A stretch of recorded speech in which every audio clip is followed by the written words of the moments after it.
Tingnan nyo guys yung diskarte niya. Para pag-tiles ito na mayroong bakal sa gilid. So ang ginawa niya dito, hindi niya pinutol yung tiles. Kung baga, tatabasan lang niya. Yung pagitna ba, pero mali daw yung ganyan. Yung sa gitna ka naman mag gawa ng guhit, mali din. Oh. Sige nga kung anong diskarte niya. Dito niya pala puputulin yung pahaba.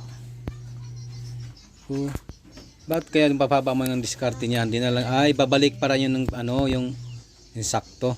Ibabalik niya yung tinagtabasan. Kaya kung dito siya sa harap magtabas, medyo maliit. Yun nga. Ganun lang pala yun. Tapos ilagay doon ng tinabas. Okay kayo. Yan. 'Di ba? Ang galing. Kasi kung sa unahan, 'di ba? Matatanggal eh.